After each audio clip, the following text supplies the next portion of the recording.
박정희 대통령 시절에 청와대 경호실장이었던 그 차지철이라는 인물이 있습니다. 그 차지철은 독실한 신자로 알려졌는데 그는 경호실 사무실에 나와가지고 늘 두 개의 태양이 있습니다. 하나는 하나님이시고 그 다음에 각하십니다. 국가를 대변하는 각하가 바로 또 하나의 태양. 두 개의 태양을 자기는 섬긴다고 하면서 각하와 또 하나님을 향해서 기도했다고 그런 얘기가 전해져 오고 있습니다. 이 차이철이 섬겼던 거는 하나님과 국가 그리고 반공, 자유 이거를 동일가치에다가 놓은 것이죠. 지금 선거철입니다. 그 선거철에 당 중에 하나가 이제 기독자유당이 있죠. 여기 기독의 자유가 들어갑니다. 자유민주주의 수호. 그 신앙과 자유를 탄압하는 지금 정권에 맞서서 우리 교인들이 일어서야 된다. 기독교가 다시 일어서야 된다 하는 그런 목적을 가지고 이렇게 정당을 만들어서 지금 활동을 하고 있죠. 물론 이 정당이나 정치는 기독교인들이 예전에도 했습니다. 특히 네덜란드 수상이었던 아브라함 카이퍼는 신학자면서 암스테르담 자유대학을 세웠던 사람이죠. 이 사람이 이제 네덜란드 수상도 하고 기독교 가치관에 의해서 이제 네덜란드를 좀 이끌어가자. 그렇게 해서 이제 수상 겸 목사 겸 신학자 겸 이런 인물이 있었죠. 하여튼 이 기독교와 국가 정치는 뗄래야 뗄 수 없는 그런 관계가 지금까지 이루어졌습니다. 그러니까 예수님 시대 때부터 지금까지 또 기독교뿐만 아니라 종교와 국가 권력 사이에는 밀접한 관계가 있죠. 서로 대립할 때도 있고요. 서로 도움을 주기도 합니다. 지금 뭐 소식을 들어보니까 국가 릴레이 금식회 그런 걸 한다고 하더라고요. 국가 기도의 날 해가지고 뭐 그런 기도를 한다고 하더라고요. 이 코로나 중국으로부터 온 그 코로나 바이러스를 위해서 전 세계를 위해서 기도하고 또 정부와 언론이 교회가 그 코로나의 주범이라고 해서 교회를 탄압하고 또 예배를 정지시키고 교회만 이제 검사하잖아요. 나이트클럽이나 일반 음식점들은 검사 안 하는데 교회만 와가지고 그것들을 다 이렇게 일일이 체크합니다. 교회에서 많이 이게 반응이 됐으니까 전염병이 그것에 대한 저항, 항거 이런 것들을 또한 하고요. 그 신앙의 자유를 위협한다 해가지고 그것을 위해서 기도한다고 하더라고요. 또 이번에 총선이니까 진보 정권에서 정권을 잡으면은 그 동성애나 또 그 인권차별법 그리고 그 낙태 이런 문제들이 이제 계속 통과되니까 그것을 막기 위해서 기독교 가치관을 수호하기 위해서 이런 기도회를 한다라고 그런 광고들을 많이 봤습니다. 그런 기독교 가치관을 수호하는 것을 위해서 기도하고 또 전염병 퇴치를 위해서 기도하는 것은 바르다고 생각합니까? 근데 이것이 자칫 기독교 패권주의 또 기독교 국가주의, 기독교 정치로 이어져서 반성이나 회개 없이 그런 기도가 될까봐 조금 우려는 돼요. 왜냐하면 동성애나 뭐 이런 차별 이런 것들에 대해서 반대하는 것은 사실 맞지만 동성애 말고 그냥 남녀 간의 사랑, 무분별한 사랑 그리고 돈에 대한 사랑, 권력에 대한 사랑 이런 것들이 보수주의 기독교에서 많이 했던 것이거든요. 그리고 독재자를 미화하고 자유라는 미명하에 많은 억압받는 사람들을 외면했던 것이 또한 교회의 모습이었습니다. 이것까지 하나님께 반성하고 창조주 하나님을 기억하고 우리가 죄인 되었지만 주님의 은혜로 우리가 다시 생명을 얻었다. 그런 부활절이 돼야 되고 그런 기도가 돼야 되고 그런 마음가짐으로 하나님 앞에 모든 것들을 다 무릎 꿇고 회개하며 반성하며 철저히 자기를 부인하는 그런 기도회가 된다면 저는 찬성이겠어요. 근데 만약에 이것이 기독교 패권으로 간다, 기독교 확장을 위한 어떤 기도회다라고 하면은 저는 그리 찬성을 하지 못하겠습니다. 마찬가지로 이 국가와 교회, 기독교 세력은 늘 갈등을 겪으면서 또한 상호 협력하기도 했던 것이 역사였습니다. 특히 이제 이 교회와 국가 간의 관계, 국가 간의 권력 싸움이 그 중세 때 많이 있었죠. 교황과 황제의 싸움. 그래서 여러분 카노사의 굴욕 이런 것들 잘 아시죠? 교회가 먼저 우선이냐, 교회 우선주의냐, 아니면 국가 우선주의냐, 아니면 상호 배타주의냐, 아니면 상호 협력 관계냐, 이런 것을 가지고 많이 이야기를 했습니다. 특히 오늘 로마서 13장에 나오는 1절부터 7절까지 이 구절은 교회와 국가의 관계에서 가장 유명한 성경 구절이죠. 그래서 이것을 가지고 많이 기독교에서 인용을 하면서 교회 국가주의를 대변하는 그런 구절이다라고 많이 인용을 했습니다. 그래서 기독교인들은 국가에 충성해야 되고 그 국가에 충성하는 것이 바로 하나님이 주어진 그 사명을 완수하는 길이며 하나님이 기뻐하시는 것이다. 국가의 충성을 얘기했습니다.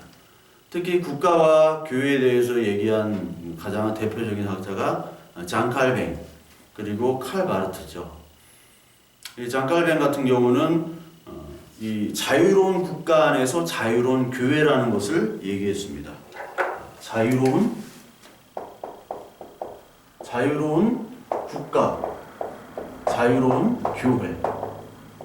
이걸 얘기했어요. 자유로운 국가 안에서 자유로운 교회. 그러니까 국가와 교회는 각자 영역에서 따로 하나님의 말씀에 의해서 다스려진다고 얘기를 했어요. 그러니까 하나님의 주권이 두 가지가 있는데, 두 개로 나뉘는데, 교회와 국가에게 하나님께서 주권을 주셨다고 얘기를 했습니다. 칼빈은. 그래서 각자 영역에서 하나님의 말씀으로 다스려지게 된다. 그래서 국가는 교회를 지켜주고 수호해주고 또 교회는 국가를 위해서 기도한다. 단 신앙의 자유를 훼손하지 않는 이상 정치적인 순종을 하지만 신앙에 반하는 그런 명령을 국가가 한다면 불복종할 수가 있다라고 칼빈은 얘기를 했습니다. 여기에 물론 세금이나 또 국민의 의무들은 당연히 해야 된다고 얘기를 했죠. 바르트도 비슷한 얘기들을 했습니다. 근데 바르트는 국가에 대한 거를 기본적으로 국가의 본질을 악이라고 얘기했죠. 악. 그리고 개혁도 악이다. 특히 바르트는 1차 세계대전과 2차 세계대전을 겪었어요. 특히 나치, 히틀러를 통해서 국가가 얼마나 난폭해지고 악해질 수 있는지, 그리고 교회가 그 히틀러를 얼마나 옹호하고 같이 히틀러의 악에 동참하는지를 그걸 봤습니다. 그래서 그의 사상이 완전히 바뀌게 되죠. 그러니까 교회가 국가화되는 것을 또 바르트는 반대했습니다. 저도 마찬가지로 반대를 합니다. 교회가 국가화된다는 것은 중세교회로 되는 거죠. 중세교회를 뭐라고 하냐면 크리스천 킹덤이라고 그러잖아요. 크리스천 킹덤. 그러니까 교회가 국가화되고 국가가 교회가 되는 겁니다. 그때 얼마나 많은 부패가 일어났습니까? 그 전까지 로마 세력에 의해서 핍박받았을 때는 교회가 살아있었어요. 교회는 십자가의 생명이 있었던 곳입니다. 근데 어느 순간부터 교회는 생명이 없어졌어요. 복음의 능력을 잃어버렸습니다. 왜? 교회가 국가가 되었기 때문에. 국가에서 모든 걸 지원해주고 교회 시스템이 국가로부터 보호받고 그리고 교회의 권력들이 국가 권력의 정치로 이어지기 때문에 부와 권력을 갖게 된 교회는 죽은 교회가 되는 거죠. 사대교회처럼 너희는 산 자 같으나 죽은 자로다. 살아있는 것처럼 교회가 많이 있지만 다 죽었다고 하나님이 얘기하시듯이 교회가 국가화가 되면 그렇게 바뀌는 거예요. 그런 맥락에서 저는 기독 정당도 사실은 반대합니다. 찬성할 수도 있습니다. 어떤 분은. 네. 근데 저는 반대. 왜? 국가와 기독 정당, 여기에는 정당과 국가는 하나님의 나라에 대한 지식이 없어요. 하나님의 복음이 없는 곳입니다. 하나님의 나라가 보여주는 곳, 하나님의 나라의 모습들, 그 새로운 가치관과 새로운 법이 있는 곳이 바로 교회잖아요. 이 세상은 법에 의해서 다스려지는 겁니다. 법이에요. 근데 여기는 뭡니까? 교회는 은혜에 의해서 다스려지는 곳입니다. 율법, 법이 아니에요. 여기서 선악을 판단하는 게 아닙니다. 교회는 은혜로 판단하게 돼 있어요. 하나님의 은혜. 근데 정당에 발을 들이는 순간 정당은 정권 쟁취를 목적으로 하고 있죠. 정권 쟁취를 목적으로 하기 때문에 정치를 통한 개혁, 그리고 그 정치를 통한 이 사회를 바꾸겠다. 그것으로 말미암아 하나님의 나라를 확장시키겠다 하는 것 자체가 불가능하고요. 그리고 그런 개혁들이 불완전하면서 동시에 그게 죄악으로 쌓이게 될 수 있습니다. 정치의 역사를 한번 보십시오. 여러분들이 이 말을 잘 안 믿으시는 분이면 정치의 역사, 인간의 역사, 교회의 역사를 꼭 공부하셔야 돼요. 그러니까 역사의식이 없는 목회자와 역사의식이 없는 교회, 교인들은 이 전체적인 흐름을 보지를 못합니다. 그래서 국가와 교회, 이런 정치적인 문제를 볼 때는 공부를 좀 많이 하셔야 돼요. 예전부터 지금까지의 기독교의 역사, 정치의 역사, 인간의 역사, 그런 공부할 것들이 너무나 많죠. 예. 여러분들이 감성적, 어떤 감정적으로 많이 토론을 하시는데 그냥 어디서 들었고 뭐 유튜브에 나오고 그런 것만 보고 들은 건 많은데 그것들이 성경과 어떻게 일맥상통하게 그 성경적 주장을 뒷받침할 수 있는 그런 역사적인 그리고 철학, 문화적인 그런 근거가 굉장히 약해요. 그래서 여러분 기독교 고지론과 같은 겁니다. 기독교 고지론, 먼저 우리 정당을 해가지고 그게 기독교 이런 국회의원들을 만들면 우리가 동성애법이라든지 차별금지법, 뭐 낙태법 이런 것들을 반대할 수 있기 때문에 우리가 좀 개혁하고 이렇게 하자. 물론 그런 것들이 기독교 가치관에는 어긋납니다. 그런데 그런 정치를 들인 순간에 정치화가 돼버려요. 교회가 정치판이 돼버립니다. 그렇기 때문에 저는 이런 기독교 정당을 반대합니다. 아브라함 카이퍼 얼마나 하나님의 나라를 위해서 이 네덜란드를 바꾸려고 그랬어요. 네덜란드 개혁주의 아닙니까? 화란 개혁주의. 근데 네덜란드 저도 가봤지만 많이들 가보셨죠? 유럽 여행 가신 분들. 네덜란드 모든 것들이 합법화예요. 마리화나 우리 뭐 사촌 동생도 독일에 살지만 독일에서 태어나고 자랐는데 그 아헨이란 도시가 그 살고 있는 곳에서 그렇게 멀지 않아요. 근데 아헨이 네덜란드랑 그 경계입니다. 그래서 그냥 차 타고 네덜란드 왔다 갔다 하면서 거기서 마리화나도 하고 뭐 그랬다고 해요. 지가 얘기하니까. 마리화나 뭐 동성결혼 그리고 뭐 성매매 뭐 모든 것들이 다 안락사 다 합법입니다. 네덜란드 사람들은 영어도 잘하고요. 뭐 3, 4개국어 하고 젠틀하고 키도 크고 다 멋있어요. 자유분방해요. 아주 쿨하고 합리적이고. 히딩크 아시죠? 멋있잖아요. 얼마나 멋있어요. 히딩크 안 좋아하는 우리나라 사람 있습니까? 아무도 없죠. 그런데 하나님이 보시기에는 아무리 멋있는 인간이라도 하나님이 보시기에는 악한 거예요. 하나님의 가치관이 없기 때문에. 그렇게 열심히 개혁하려고 했지만 네덜란드가 지금 저렇게 됐죠. 아무리 기독교 모든 국회의원들이 기독교인이고 기독자유당이라고 하면 우리나라가 아주 좋은 나라가 될 겁니까? 아니죠. 이미 우리나라에는 십자가가 이렇게 많아요. 교회가 너무너무 많습니다. 기독교인이라 자청하는 사람들이 이렇게 많은데 교회 자체가 사회적으로 비판을 받는 그런 교회가 되어버렸잖아요. 교회 자체도 죄가 쌓여가지고 거기도 개혁을 못하는데 따로 나와가지고 이 당을 만들어가지고 이 사회를 개혁하겠다. 불가능한 겁니다. 될 수가 없어요.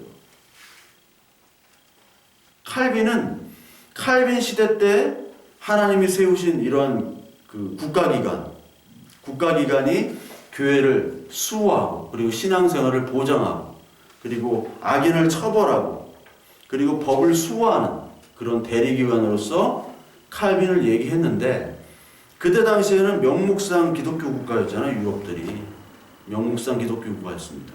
그렇기 때문에 이런 말을 하면 다 알아들었어요. 근데 지금은 어떻습니까? 교회와 국가가 계속해서 갈등을 하고 있죠. 지금 어떤 국가입니까? 다 기독교인이 아니잖아요. 전 세계적으로 볼 때 기독교인이 굉장히 소수입니다. 진짜 참 복음을 가진 사람이 거의 별로 없어요. 그러면 교회와 국가는 계속해서 시스템이 부딪히게 되어 있어요. 우리는 교인이면서 동시에 국민입니다. 교인이죠? 근데 이 땅에 살아가는 동시에는 우리가 국민입니다.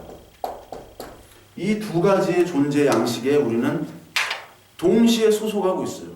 국가는 세속입니다. 이 세상입니다. 근데 여기는 우리 하나님 나라 시민권을 가진 하나님 나라 사람이잖아요. 은혜의 법을 따르는 사람이자 동시에 이 법을 따라야 돼요. 누구는? 그리스도인이기 때문에. 그리스도인이 아닌 사람은 여기만 있으면 돼요. 여기만 충실하고 이 법만 따르면 착한 사람이 될 수도 있고, 법을 어기면 악인이 되고 죄인이 되고 감옥에 갈 수도 있는 것이고. 근데 하나님의 나라는 은혜의 법, 용서의 법, 사랑의 법, 예수 그리스도의 십자가, 그 도에 따라서 죄인과 악인이 갈려지는 것이에요. 이 두 개를 동시에 소속돼 있고 이 영역은 달라요. 그런데 국가는 본질적으로 인간의 본성에서 시작했습니다. 국가는 하나님이 창조한 기관은 아니에요. 이 가정을 창조하시고 교회를 창조하셨지만 이 국가는 하나님이 그냥 허락을 하셨습니다. 특히 오늘 로마서 13장 4절에 보면 그는 하나님의 사역자가 되어, 그는이 뭐냐면 국가죠. 국가는 하나님의 사역자래요. 사역자, 그 헬라어로 디아코노미, 디아코노스라고 합니다. 디아코노스, 즉 서번트입니다. 종이에요. 종의 역할을 하는 거예요. 그러니까 하나님이 이 국가를 통해서 뭔가 하시고자 하는 거죠. 종으로. 종으로 하나님께서 하시지만 결국 하나님은 계시록에서 나온 것처럼 바벨론, 음녀, 로마 이것들을 결국 심판을 하셨습니다. 결국은 심판의 대상이에요. 갈라디아서에도 아들이 있고 종이 있습니다. 아들은 유업을 물려주지만 종은 부리다가 그냥 떠나보내는 거예요. 그래서 하갈의 아들 이스마엘을 떠나보냈죠. 이삭으로 난 자야만 하나님의 자녀인 거예요. 국가는요, 하나님의 종이지 자녀가 아닙니다. 국민은 교인이어야 돼요. 교인, 성도여야 됩니다. 진짜 복음을 가진 교인과 성도, 하나님의 자녀만이 유산을 상속할 수 있어요. 그래서 국가는요, 서번트면서도 동시에 심판의 대상입니다. 여러분 그걸 아셔야 돼요. 왜? 거기엔 하나님의 나라의 복음이 없기 때문에. 하나님을 아는 은혜의 지식이 없기 때문에 그래요. 여러분 정당 정치할 때 은혜로 합시다 이게 됩니까? 안 돼요. 정당 정치에서는 권모술수를 다 동원해야 돼요. 크리스찬들이 정치를 제대로 할 수 없습니다. 기업하는 사람들은 돈을 버는 것이 목적이고 이윤 추구가 목적이고 정치하는 사람이 정권 창출이 목적이에요. 여당이나 야당이나 모든 당은 지금 비례정당 만든 것도 정권 창출을 위해서 수단과 방법을 가려서는 안 됩니다. 일단 해놓고 자기가 정권을 가진 후에 개혁을 하더라도 하자. 그게 정치인들의 생각이에요. 내가 하면 로맨스고 다른 사람이 하면 불륜이에요. 내가 정권을 잡아야 의고 다른 사람이 잡으면 그건 악입니다. 그게 정치예요. 근데 어떻게 이 은혜의 법, 사랑의 법, 양보, 용서, 화해를 가지고 예수 그리스도께서 우리를 용서해 주신 것처럼 남들을 용서하면서 정치를 할 수 있다고요? 할 수 없어요. 남들을 어떻게 용서해요? 다 아시잖아요, 정치. 뭔가 꼬투리를 잡으면 그 꼬투리를 가지고 정치공학적으로 이용하는 겁니다. 그거를 잘 해야 돼요. 오늘의 적이 내일의 동지가 되고요. 오늘의 동지가 내일의 적이 되는 거예요. 왔다 갔다. 자기 이익을 위해서. 절대 안 돼요. 그러니까 이 국가와 정치, 이 권력은 타락과 죄가 있는 세속적인 영역이에요. 세속적인 영역. 그러니까 궁극적으로 여러분, 사람을 다스리는 권세는 사람에게서 나올 수가 없어요. 사람을 다스리는 권세는 궁극적으로 하나님께 나옵니다.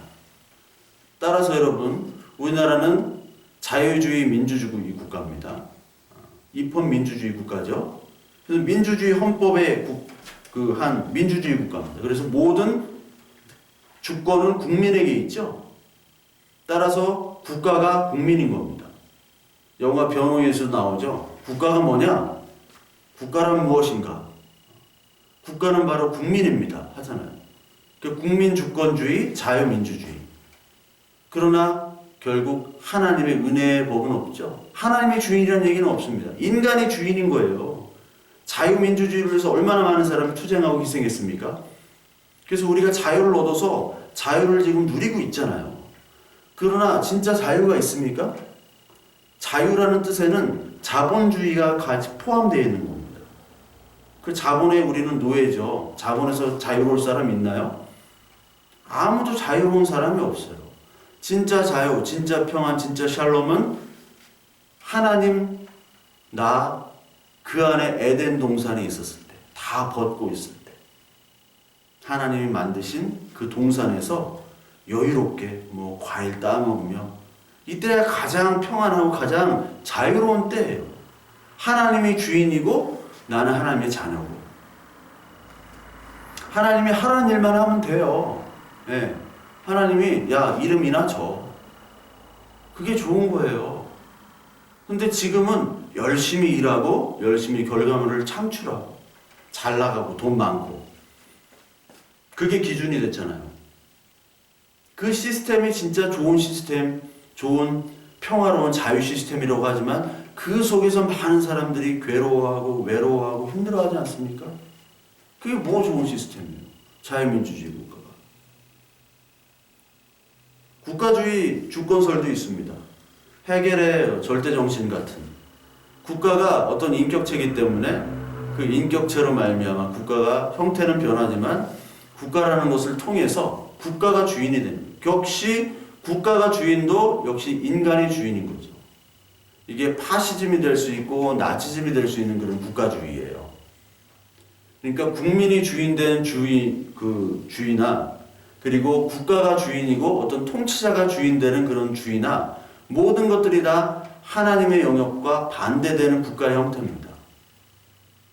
여러분 조금 어려우실 수도 있어요. 그렇기 때문에 이 모든 국가의 본질은 바로 인간이며 하나님과 반대되는 악입니다. 여러분. 악이 막 뭐를 잘못하고 사람을 죽이고 억압하고 그런 게 악이 아니라 하나님을 벗어나는 게 악이에요. 그 악에 대하여 하나님이 허락을 하신 겁니다. 악에.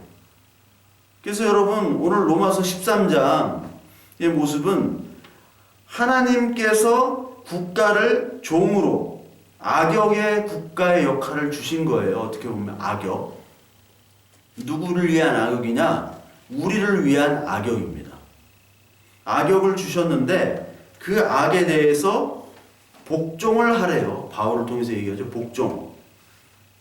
이 말은 여러분 로마서 12장부터 그 문맥을 이해해야지 13장까지 우리가 이해를 할 수가 있습니다. 로마서 12장 맨 마지막에 보면 선으로 악을 갚으라고 나오죠. 12장 17절에 아무에게도 악으로 악을 갚지 말고 모든 사람 앞에서 선한 일을 도모하라. 그렇죠. 할 수 있거든 너희로서 모든 사람과 더불어 화목하라. 이 모든 사람과 화목하라는 말을 모든 국가 시스템과 화목하라 라고 한번 바꿔보십시오. 사랑하는 자들아 친히 원수를 갚지 말래요. 하나님께 맡기랍니다. 그리고 원수가 줄이거든 먹이고 목마르거든 마시게 하라. 그러면서 이것이 바로 내가 숯불을 그 머리에 쌓아놓으리라. 이것이 바로 심판의 근거가 될 거다. 왜? 내가 원수에게 보복을 하고 죄를 지면 그 죄는 이미 갚아진 거예요. 내가 갚았기 때문에. 근데 그를 대접하고 그를 사랑으로 용서를 하게 되면 심판은 하나님이 하신다는 거죠. 내가 이미 심판을 해버리면 하나님 심판 안 하신다는 거예요. 왜? 내가 했기 때문에. 심판자로서. 심판에 대한 얘기하는 거예요. 심판. 이 원수에 대한 얘기를 합니다. 원수를 선으로 악으로 갚지 말고 선으로 갚으라. 사랑을 행하라는 거죠. 근데 이 원수가 뭡니까? 야고보서 4장 4절에 세상과 벗된 자가 바로 원수라고 그랬죠. 세상과 벗된 자, 그리고 간음한 여인이라고 얘기합니다. 그러니까 세상과 벗된 우리들을 구해 주셨고, 아직도 세상과 벗된 원수가 누구냐? 그게 국가 시스템인 거예요. 그러니까 하나님과 원수된 자가 바로 국가 시스템입니다. 근데 동시에 하나님은 그 원수를 사용하셔서 우리에게 몽둥이도 주시고, 그리고 회초리도 하시고, 국가를 이용하시는 거예요. 누구를 위해서? 신자를 위해서, 하나님 자녀를 위해서. 그러니까 국가는 세상에 속한 영역입니다. 분명히. 그리고 이 국가는 시대에 따라 바뀌죠. 애국, 바벨론, 헬라, 로마 다 한번 보십시오. 국가가 그리스도인 하나님의 자녀들을 핍박한 경우가 많죠. 그리고 사사기 때, 열왕기 때 많은 제국들의 침입을 받았습니다. 그 침입을 받을 때 선지자들이 야, 이건 하나님의 뜻이야. 바벨론에게 멸망당할 거야. 그러니까 하나님께서 바벨론을 사용하셔서 이스라엘 백성을 치신 거예요. 자기 백성을 교훈, 훈계로, 회초리로 이용하신 겁니다. 징계의 도구로 이용하시고, 결국은 그 징계로 도구를 이용한 그 국가를, 그 제국들을 하나님은 멸망시키시죠. 결국은 누구만 남느냐? 남은 자, 그 징계가 끝난 자, 징계의 그 절차를, 과정을 겪은 자만 남겨주시는 거예요. 교회로. 그러니까 국가는 서번트, 사역자예요. 사역자. 사역자면서 동시에 나중에 종이기 때문에 심판된다. 그래서 제가 한 달 전에 한 설교가 있습니다. 설교는 아니고 강의죠. 국가의 부당함을 교회는 어떻게 봐야 되는가. 볼 때 그 국가에 대한 것과 교회에 대한 것을 마가복음 12장에 똑같이 예수님이 얘기하셨죠. 가이사의 것은 가이사에게. 다음 설교 시간에 국가와 조세에 대해서 좀 설교를 하려고 하는데요. 가이사의 것은 가이사에게, 하나님 것은 하나님께 하라. 그 뜻이 과연 뭐냐? 그러면서 사랑을 얘기하시고요. 그리고 종말을 얘기하십니다. 근데 이 구조가 그대로 나와요. 로마서 13장을 보면요. 여기 그리스도와 세상에 대해서 나오죠. 국가 권력에 대해서 나와요. 그리고 존중하고 그리고 순종해라 하는데 8절부터는 사랑은 율법의 완성이라고 하죠. 아무 빚도 짓지 말라. 남을 사랑하는 자는 율법을 다 이루었느니라. 사랑은 이웃에게 악을 행하지 아니하나니 그러므로 사랑은 율법의 완성이니라. 율법의 완성 똑같습니다. 사랑 율법. 그 다음에 11절부터 구원의 때가 가까웠다. 심판. 그리스도의 옷을 입고 정욕을 위해 육신의 일을 도모하지 말고 심판이 가까웠으니까 시기하고 다투며 음란하거나 호색하지 말라. 그 얘기를 하시잖아요. 그러니까 로마서 13장과 마가복음 12장과 동시에 국가 권력을 사랑과 종말로 연결시킵니다. 로마서 12장과 13장이 똑같이 사랑과 국가 그리고 종말 심판을 연결시키잖아요. 머리 위에 숯을 올려라. 그게 심판이죠. 종말을 얘기하죠. 사랑은 율법의 완성이래요. 이런 율법으로, 법으로 말도 안 되는 법이죠. 이 말도 안 되는 법을 가지고 교회를 핍박해요. 지금 로마서가 로마 교인들에게 얘기하는 거잖아요. 로마 교회, 로마로부터 핍박을 당합니다. 근데 그 법에 핍박을 당하지만 은혜로 대처해라. 악을 선으로 해라. 그 얘기입니다. 그래서 순종하라는 거예요. 거기에. 그 순종이 여기에 나오는 거예요. 이 성경 구조가 베드로전서 2장에도 똑같이 나옵니다. 베드로전서 2장에도 국가에 대한 것, 국가와 교회의 관계, 순종이라는 것을 얘기하면서 사랑과 종말을 얘기합니다. 베드로전서 2장 13절부터 24절 우리 같이 보면요. 인간의 모든 제도를 주를 위하여 순종하되 혹은 위에 있는 왕이나 혹은 그가 악행하는 자를 징벌하고 선행하는 자를 포상하기 위하여 보어낸 총독에게 하라. 인간에는 모든 제도를 주를 위해 순종하래요. 근데 악행하는 자 징벌하고 선행을 포상하기 위해 보낸 총독, 좋은 총독이죠. 바른 총독이에요. 총독에게 하래요. 곧 선행으로 어리석은 사람들의 무식한 말을 막는 것이라. 우리가 선을 통해서 악을 갚으면요, 그 악한 사람들이 입이 막아지는 거예요. 어이가 없어 하는 거예요. 내가 악을 행하면 그 사람이 악으로 받아쳐야 되는데 선을 행하면 자기 양심이 찔리게 되는 거죠. 그래도 양심이 찔리지 않는다면 하나님의 심판이 임하는 겁니다. 너희는 자유가 있으나 그 자유로 악을 가리는 데 쓰지 말고 오직 하나님의 종과 같이 하라. 무사람을 공경하며 형제를 사랑하며 하나님을 두려워하며 왕을 존대하라. 권력에 대한 그 순종을 얘기하죠. 사환들아 범사에 두려움으로 주인에게 순종하고 선하고 관용하는 자들에게 아니라 또한 까다로운 자들에게도 그리하라. 주인에게 까다로운 자들에게도 그리하래요. 부당하게 고난을 받아도 하나님을 생각함으로 슬픔을 참으면 이는 아름다우나 죄가 있어 매를 맞고 참으면 무슨 칭찬이 있으리요. 그러나 선을 행함으로 고난을 받고 참으면 이는 하나님 앞에 아름다우니라. 그리스도가 생각나죠. 그리스도가 악법에 의해서 죽으셨잖아요.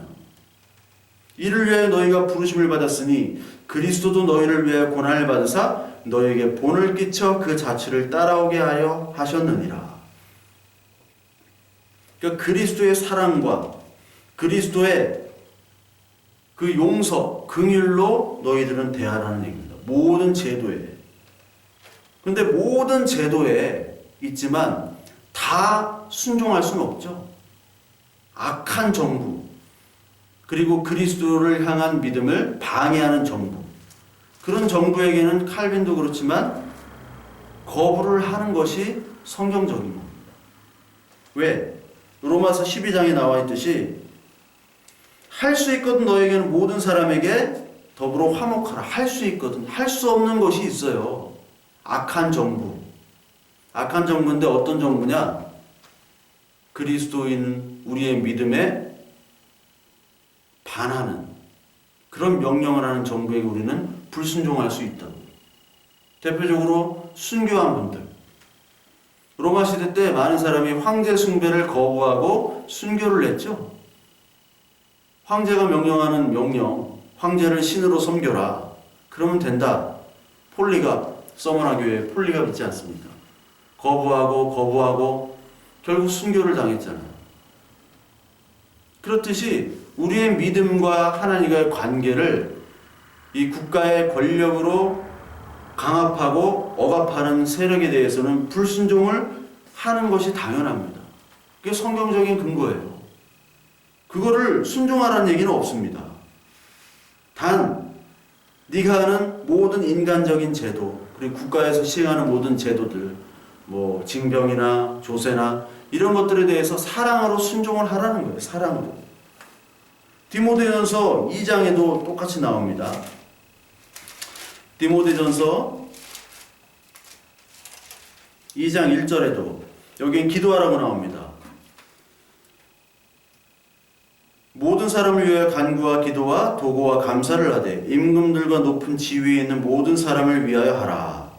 이는 우리가 모든 경건과 단정함으로 고요하고 평안한 생활을 하려 함이라. 이것이 우리 구주 하나님 앞에 선하고 받으실 만한 것이니 하나님 모든 사람이 구원을 받으며 진리를 아는 데에 이르기를 원하시느니라. 이렇게 나오죠. 그가 모든 사람을 위하여 자기를 대속물로 주셨으니 기약이 이르신 주의 증거라. 이를 위하여 내가 전파하는 자와 사도로 세움을 입은 것은 참말이요 거짓말이 아니니 믿음과 진리 안에서 내가 이방인의 스승이 되었노라. 기도하랍니다. 이방인들을 위해서.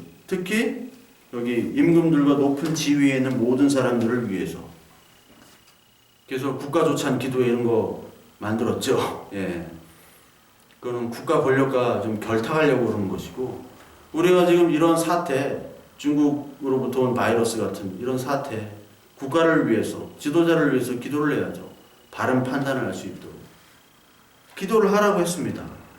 기도를 하는데 왜 우리가 기도를 하느냐?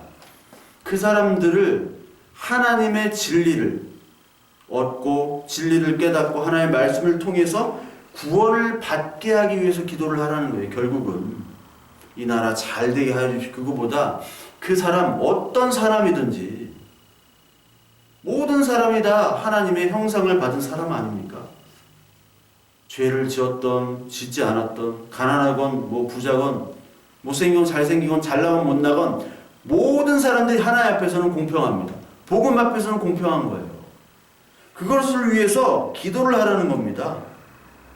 그러니까 국가 권력과 사랑의 기도, 긍휼, 용서, 하나님의 심판, 이것이 성경에서 일관적으로 동일하게 계속해서 이야기를 하고 있는 거예요. 그러니까 하나님께서는 이런 모든 국가 시스템을 그냥 놔두셨어요. 어떤 국가는 독재국가, 뭐 공산국가, 그리고 뭐 옛날의 국가들 여러 가지 왕정시대, 이 역사를 이루어가면서 이 모든 국가 시스템을 그냥 놔두셨어요.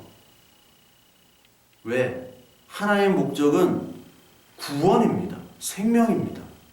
이 국가를 멋있는 사회로 바꾸려고 하시지 않으셨어요.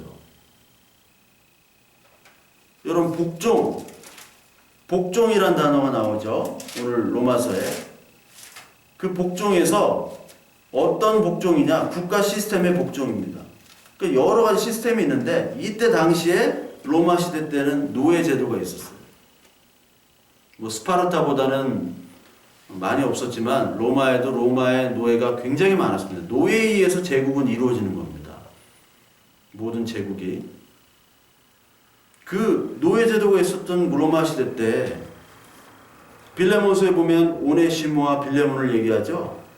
그 빌레몬서 그 16절에 보면 오네시모가 도망간 종입니다. 종 출신의 그리스도인이 됐어요. 바울을 만났어요. 근데 오네시모를 돌려보내기 위해서 빌레몬에게 편지를 합니다. 빌레몬을 또 아는 사람이었어요, 바울이.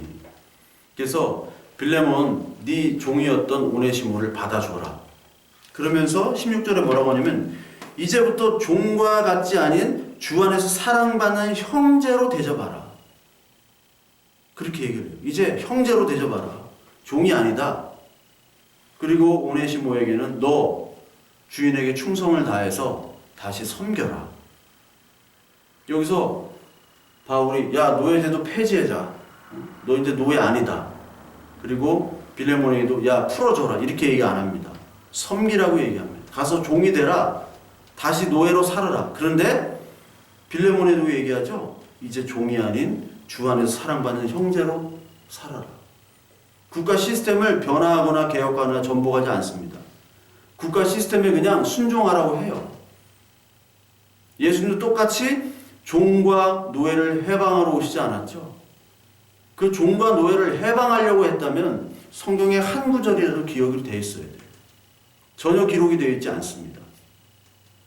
예수님은 죄와 사망에서 우리를 해방하러 오신 것이지 육신적인 종, 노예 제도를 폐지하러 오신 분이 아니에요. 해방신앙하는 분들이 꼭 이렇게 해석을 해가지고 문제인데 이것은 남편과 아내에게도 적용됩니다. 그 에베소 5장에 보면 남편과 아내에게 얘기하죠. 아내에게 남편이 순종하래요. 순종. 맨날 두드려 패는 남편도 있지 않습니까? 어떻게 순종해요? 근데 순종하래요. 남편이 머리래요. 그리고 남편에게는 또 뭐라고 하냐? 주께서 우리를 위해서 목숨 바쳐 사랑하셨듯이 우리를 위해서 주심같이 부인을, 아내를 사랑하라. 그 상호 의무와 사랑을 주신 거예요. 상호 지켜야 할 그 의무를 하나님께서 얘기하신 겁니다. 일방적으로 순종하라, 일방적으로 섬기라 하지 않았어요. 마찬가지로 오늘 로마서 13장에 모든 권세는 하나님께로 났기 때문에 국가는 할 수 있으면 이 교회를 보호하고 국가 법 질서 도덕을 지키는 그 역할을 해야 됩니다. 근데 그 역할을 못하는 국가들이 많죠. 전 세계적으로 볼 때 국가 같지 않은 국가가 대부분이에요. 국가 같은 국가가 10나라가 안 됩니다. 뭐 조그만 나라 빼고요. 뭐 북유럽, 뭐 뉴질랜드 이런 나라 빼고 한 인구 한 3, 4천만 이상 되는데 시스템도 좀 좋고 국가가 어느 정도 방어도 할 수 있고 보호해주고 사회적 보장제도 있는 나라가 10나라가 되질 않아요. 그 중에 추리면 한 5나라나 될까요? 코로나 사태로 통해서 뭐 한국 정부가 잘한다는 건 아닙니다. 우리나라 사람들이 잘한 거예요. 한국이 얼마나 깨끗하고 잘 살고 그런 나라가 증명이 됐죠. 그러니까 국가다운 국가가 없어요, 별로. 하나님께서는 국가 역시 하나님의 권세 안에 있기 때문에 국가도 심판을 하겠다는 거예요. 내가 너 종으로 국가에게 주는 거예요. 종의 역할을 맡긴다. 어떤 역할이냐? 너 교회를 위해서 일해. 성도를 위해서 일해. 그렇지 않으면 내가 심판한다. 바벨론, 애굽, 헬라, 로마. 하나님이 권력을 그대로 허용을 하셨습니다. 하나님이 주신 거예요, 권력을. 근데 그 권력을 교회를 위해서, 성도를 위해서, 믿음을 위해서 했다면 하나님의 목적은 뭐냐면 그들까지도 원래 우리가 다 이방인이고 그들이 이방인이었기 때문에 이방인들까지 하나님의 자녀로 삼아주시는 거죠. 그가 뭐 어떠한 죄악을 졌든지 뭐 극악한 행동을 했든지 어떤 제국이든 간에 하나님의 나라로 들어가는 것, 편입되는 것이 하나님의 목적이에요. 그래서 많은 이방인들 지도자들, 이방인들 군사들이 하나님의 나라 자녀가 됐잖아요. 그렇잖아요. 예수님을 죽였던 그 백부장, 예수 그리스도를 믿는 사람이 됐습니다. 하나님은 그게 목적이에요. 이 국가제도에 포함된 이 사람들이 하나님의 자녀가 되는 것이 목적이에요. 국가의 존재의 목적이 그겁니다. 하나님이 허용하시는 거예요. 하나님께서는 하나님의 사역자, 디아코노스로 부르셨어요. 질서 유지, 신앙 유지, 회초리 몽둥이로 사용하도록 신자를 위해서 회초리 몽둥이로 사용하면서 그 사람이 변화되고 그 사람이 회개되는 그런 역사들. 악을 선으로 갚을 때 이루어졌습니다. 예수님을 막 못 박아 죽일 때 많은 군사들이 예수님을 때리고요, 막 옷을 다 뺐고요, 처참하게 뻘거벗긴 채로 그 십자가에 못 박혀 죽을 때 그때 예수님의 표정, 예수님의 모습, 그것을 볼 때 많은 로마 군사들, 이 국가에 속한, 이 법에 속한 많은 군사들이 감동을 해서 예수 그리스도를 믿는 신자가 됐잖아요. 그가 다시 은혜의 법을 알고 그가 교회가 됐습니다. 근데 거기서 회개하지 않는 사람은 심판받는 국가로 되는 거예요. 이 시스템을 아셔야 됩니다. 하나님이 국가를 허락하시고 국가에도 지금 하나님 주권이 임해 있어요. 근데 국가가 이 교회 시스템과 그리고 국가가 예수 그리스도의 긍휼과 사랑과 이 복음의 진리를 알지 못하게 되면 국가는 심판받습니다. 사사기, 열왕기, 로마 시대까지 이스라엘을 위한 징계 도구로 후에 모든 국가가 멸망했잖아요. 심판당했잖아요. 그 중에 소수만이, 그 제국주의에도 남은 자 소수만이 예수 그리스도를 믿는 자로 돌아온 거예요. 마태복음 1장의 족보를 보십시오. 그 이방 여인들 있잖아요. 라합부터 해가지고 다 이방인들이 구원을 받았죠. 나아만 장군 이방인이잖아요. 근데 예수 그리스도를 믿었잖아요. 그게 하나님의 역사입니다.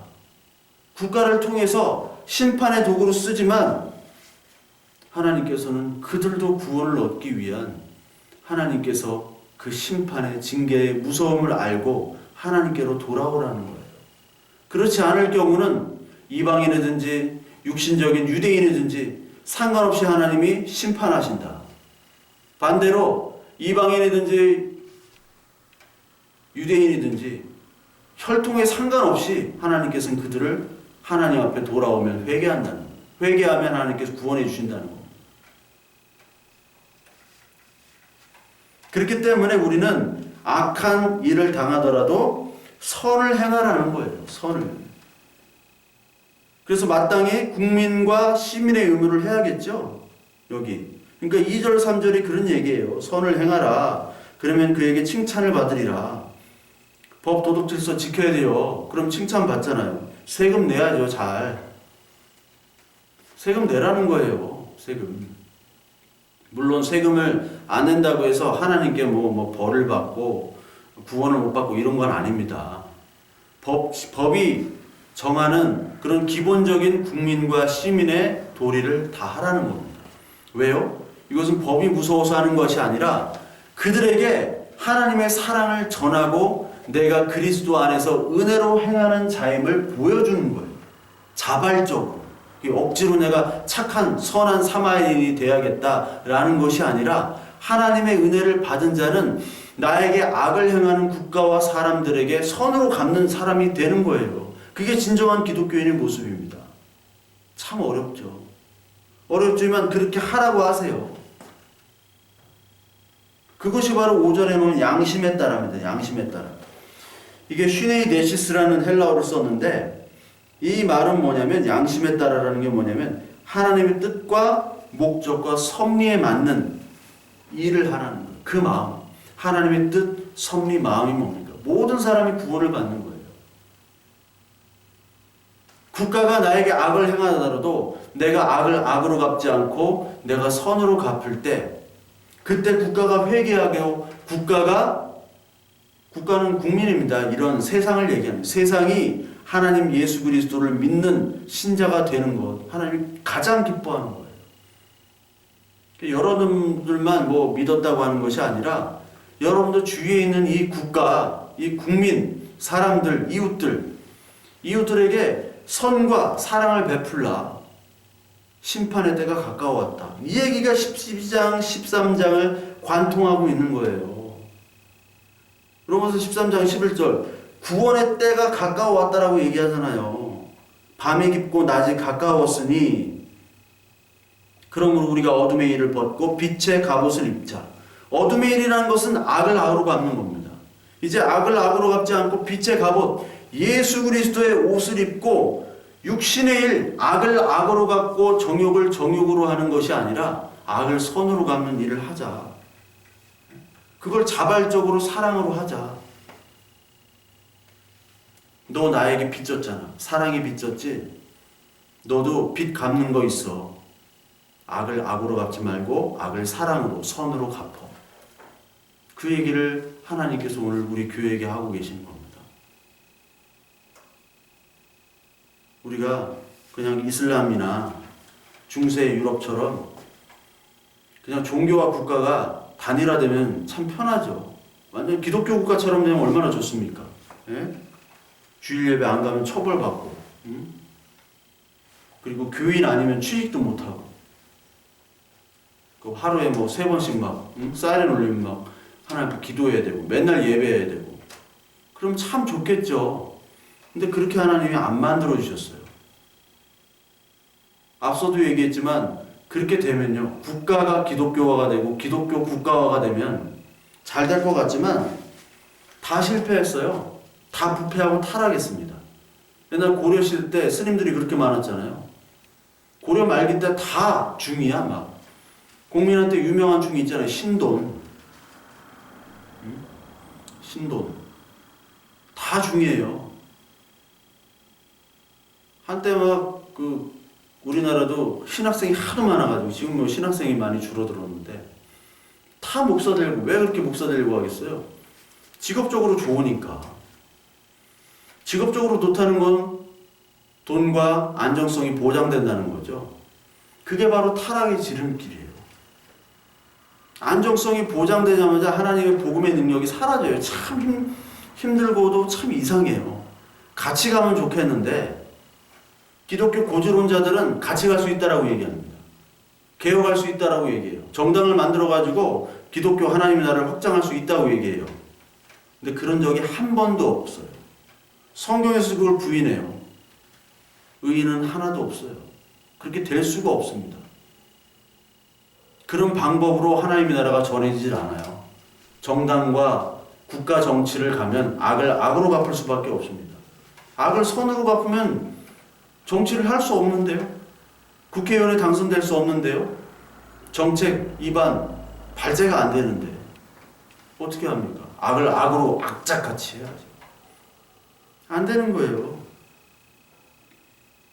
세상과 국가 이 땅은 다 예수 그리스도께서 잠깐 쓰시는 도구입니다. 국가 제도는.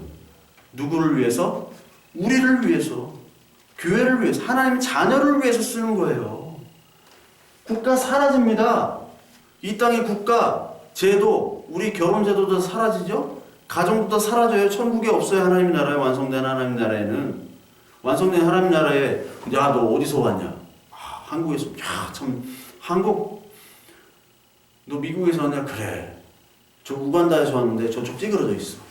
이렇게 안 하신다고요. 국가 개념이 없어요. 인종 개념, 나이, 성별 개념이 없어져요. 국가, 민족주의, 기독교, 극우주의 여기에 그냥 있어요. 국가가 하나님이고 자유가 하나님이고 자유민주주의를 수호하자. 반대도 마찬가지입니다. 진보 수호하자. 예수님 진보주의셨다. 국가를 혁명하기 위해서, 민중을 해방하기 위해서. 둘 다 틀렸다고 그렇게 누누이 얘기해도 알아듣는 인간도 하나도 없고. 성경에 나오냐, 성경에 그렇게 누누이 얘기해도 알아듣는 인간이 하나도 없어요. 우리를 위해서 잠깐 허락하셨다고. 어떤 사람은 자본주의 국가예요. 어떤 사람은 공산주의 독재 국가. 어떤 사람은 정말 못 사는 나라, 아프리카 피죽도 못 먹고. 어떤 사람은 막 복지 국가 너무 잘 사는. 인구도 얼마 없잖아요. 북유럽, 스칸디나비아 이런데. 스웨덴이 가장 큰데 1000만 명밖에 없어요. 핀란드, 노르웨이 500만 명. 뉴질랜드 480만 명. 우리나라도 한 500만 명 살면요. 우리나라 얼마나 좋은 복지국가 돼요. 그렇게 좋은 복지국가 살면 얼마나 좋겠어요. 근데 뉴질랜드가 옛날에는 자살률 1위였어요. 1위. 복지국가들이 자살률이 1위예요.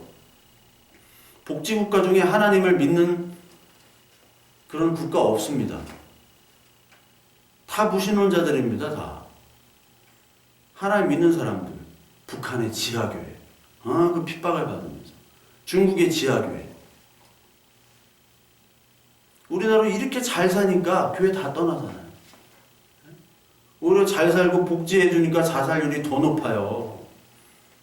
우리나라 자살률 더 높잖아요. 그만큼 잘 사는 겁니다. 또 스트레스가 많은 거예요. 물질적으로는 잘 살지만 스트레스가 너무 많아요. 북한 자살할 수가 없어. 그냥 사는 게 지옥인데 뭘 자살할 것도 없어요. 맨날 자살하고 싶은데. 삶이 자살하고 싶은데 뭐 자살을 할 필요가 없죠. 하나님이 그렇게 남겨뒀어요. 불공평하죠? 하나님 너무 불공평하신 분 아니에요. 잘 사는 집에 태어났으면 얼마나 좋겠어요. 기독교인은 다 금수저에 태어나고 정말 좋은 외모, 좋은 능력, 좋은 교육 수준을 받아가지고 좋은 자리, 높은 자리에 올라가가지고 여러분 예수 그리스도를 믿으십시오. 믿을 것 같죠? 아무도 안 믿어요. 믿는 신용만 하는 거예요. 유사제품. 정로환을 먹어야지 설사가 멎는데 전두환이나 안종환 먹으면 설사가 더 나. 유사제품. 유사제품은 제품이 아니에요. 유사 그리스도인은 그리스도인이 아닙니다. 그 유사제품만 원하는 거예요. 하나님이 이렇게 어려운 조건 속에 남겨두시는 이유. 어떤 사람 막 독재국가 핍박받는데 그리스도인이 진짜 많잖아요. 왜 그러냐? 이 땅은 내 땅이 아니다. 이 땅은 진짜 지옥이구나. 땅에 갇혀있구나. 땅지자의 감옥고가 아니에요. 이 땅에 갇혀있는 거예요. 그러니까 빨리 벗어나고 싶다. 하늘나라 소망 가진 사람이 되는 거예요. 이 간단한 진리를 오늘 너무나 잊고 있습니다. 오늘 이 국가 로마에 있는 이 로마의 제국, 핍박받는 제국, 특히 클라우디오 황제 때 사도행전 18장에 나오는데 로마에서 유대인 다 떠나라고 그랬잖아요. 순종했어요. 떠나라고. 그때 폭동 안 일으켰습니다. 바보같이 순종했어요. 순종하면서 이렇게 어렵게 힘들게 이렇게 사는 이유, 악을 악으로 아니라 선을 통해서 이 땅은 정말 내가 살 땅이 아니구나. 하나님 나라 소망을 더욱더 크게 하기 위한 하나님이 인도하심입니다. 빨리 떠났으면 좋겠다. 이게 염세가 아니에요. 이제 내가 다 하나님 복음을 알고 내가 할 일 다 했다면 하나님 데려가 주십시오. 이런 기도 좋은 기도입니다. 이게 영세적인 기도가 아니에요. 부정적인 기도가 아닙니다. 자꾸 그냥 이 땅에만 그냥 있으려고 하는 하나님께서 이 국가를 통해서 우리가 어려움과 좌절과 낭만과 그러면서 하나님께서 국가의 악을 악으로 갚지 말고 선으로 갚으라고. 예수님이 그 국가의 악에 대해서 십자가의 죽으심으로 선으로 갚으셨잖아요. 만약에 그 악을 악으로 갚으셨으면 백부장이 예수 안 믿었어요. 십자가에 내려와가지고 막 아이언맨처럼 막 레이저로 다 쏴가지고 다 죽였으면 누가 믿습니까? 악을 악으로 갚은 거 아니에요. 나 뺨 때린 놈 나와 해가지고 레이저로 지지고, 나 빨가벗긴 놈 나와가지고 뭐, 아구창 때리고, 아구 돌려가지고 막 강냉이 다 나가고. 그럼 어떡하겠어요? 누가 믿어요? 하나님이 아닌 거지. 똑같이 우리에게 교회에게 명령합니다. 교회야, 여기 국가 복종해라. 단 이게 악이 악으로 복종하는 것이 아니라 사랑으로, 자발적으로 예수 그리스도의 십자가 희생을 생각하며 그 사랑으로 복종하라. 그 얘기를 하는 겁니다. 좀 이해가 되시나요? 그걸 위해서 악한 것임에도 순종을 하고 사랑으로 대접하는 거예요. 그 이후에 국가에 대한 심판은 하나님이 하시는 겁니다. 이것이 이웃 간의 관계, 부부 간의 관계 똑같이 적용이 되는 거예요.